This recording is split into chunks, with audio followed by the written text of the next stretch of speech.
काफी समय तक भारतीय जनता पार्टी को एक उत्तर भारतीय पार्टी माना गया। कर्नाटक ने इस भ्रम को तोड़ा। आज जब कर्नाटक में एक बार फिर चुनाव है तो रक्षा मंत्री राजनाथ सिंह भारतीय जनता पार्टी के सबसे वरिष्ठ नेताओं में से एक हमारे साथ है। बहुत स्वागत है सर आपका। कितना जरूरी है दक्षिण के इस द्वार को खुला रखना अपने लिए? नहीं, दक्षिण का द्वार खुला ही नहीं बल्कि खुला रखना आवश्यक नहीं है, बल्कि दक्षिण का द्वार तो अब भारतीय जनता पार्टी के लिए खुला हुआ है, क्योंकि इसके पहले भी वहां सरकार कर्नाटक में हमारी बन चुकी है।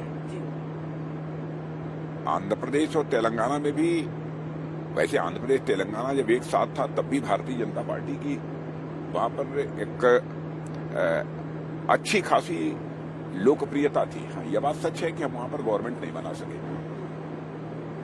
पर एंटी इनकम्बेंसी कह रहे हैं इस बार बड़ा फैक्टर होगा। कई सारे ऐसे सर्वेज हो रहे हैं जो कह रहे हैं कि बीजेपी को बड़ा नुकसान। कर्नाटक की जनता इस हकीकत को समझती है कि भारतीय जनता पार्टी को 2018 के चुनाव में क्लियर मेजॉरिटी हासिल नहीं हो पाई थी।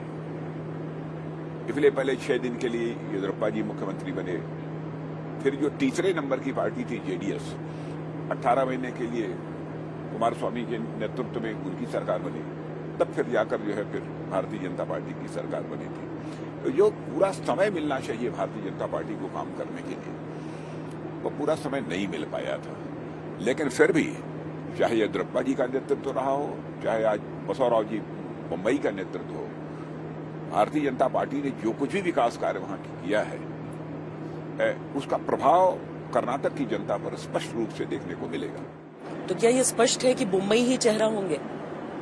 तो क्या ये स्पष्ट है कि मुंबई चेहरा है? अब ये देखिए, इस संबंध में तो भारतीय जनता पार्टी की पार्लियामेंट्री बोर्ड ही फैसला करती है, लेकिन इस समय मुख्यमंत्री मुंबई जी हैं।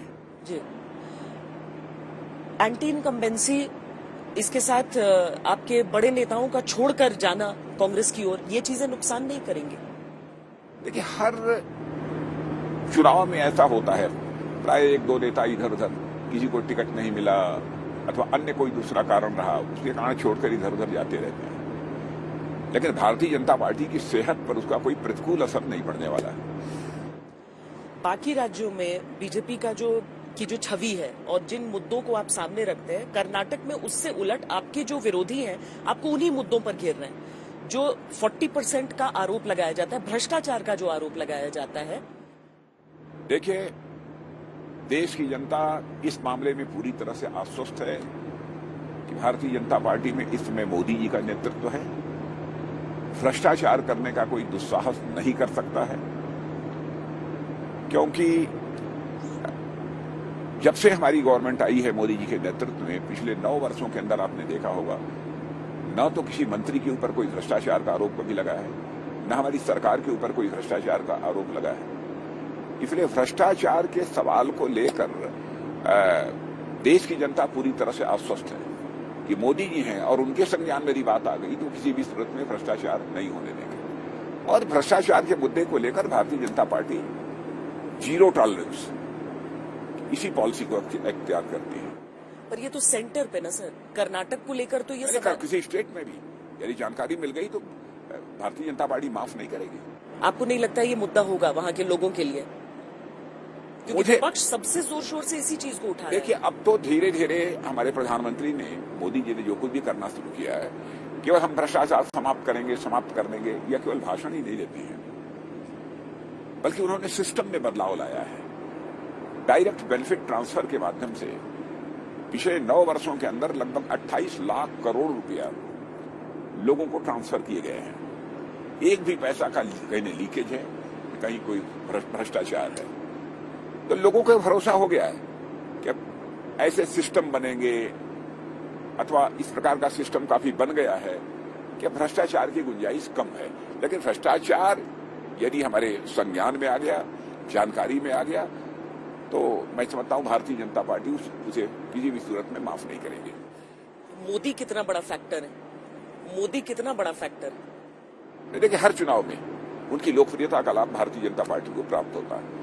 अब हमें नहीं बतला सकते कितना बड़ा फैक्टर, कितने परसेंट है, कितने परसेंट लोकल लोग होते हैं, इसके बारे में नहीं कहा जा सकता। लेकिन उनकी लोकप्रियता का लाभ भारतीय जनता पार्टी को निश्चित रूप से प्राप्त होता है। ऐसे में जब मल्लिकार्जुन खड़गे, उनकी तुलना एक विषैले सर्प से कर देते हैं, तो इससे आपको लगता है लोगों के मन में क्या असर होगा? मुझे लगता है कि मोदी जी की जो लोकप्रियता है उसे ये लोग टॉलरेट नहीं कर पा रहे हैं, सहन नहीं कर पा रहे हैं। उसके कारण इनको पीड़ा है। उसके कारण जैसे लगता है कि कांग्रेस पार्टी को बिल्कुल सदमे में आ गई हो। मैं तो ईश्वर से यही प्रार्थना करता हूं कि ईश्वर उनके अंदर वह शक्ति दे ताकि लोकप्रियता जी, मोदी जी की लोकप्रियता के कारण जो उनको सदमा पहुंचा है, जो पीड़ा हुई है, उसको वो सहन कर सके। पर क्या ऐसे आरोपों के जवाब में सोनिया गांधी के ऊपर टिप्पणी विष कन्या कहना सही होता है? देखिए, मैं बराबर इस पक्ष का रहा हूं, किसी के बारे में अपशब्दों का प्रयोग नहीं करना चाहिए।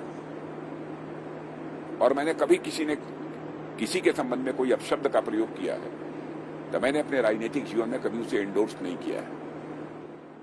राजनाथ जी, आप कर्नाटक जा रहे हैं प्रचार करने के लिए। योगी आदित्यनाथ भी प्रचार कर रहे हैं वहां पर। उन्होंने एक नारा दिया, नो कर्फ्यू नो दंगा, यूपी में सब चंगा। आपसे बेहतर यूपी को कौन जानता है? नहीं, अच्छा रहा है। उत्तर प्रदेश में जो कुछ भी योगी जी ने किया है इस कानून और व्यवस्था के हालात को लेकर, वह बहुत ही सराहनीय है। नो कर्फ्यू नो दंगा का नारा इसीलिए बड़ा है क्योंकि वहां पर विपक्ष ने आरोप लगा दिया कि ये सारी जो कार्रवाई हो रही है वो धर्म देखकर हो रही है।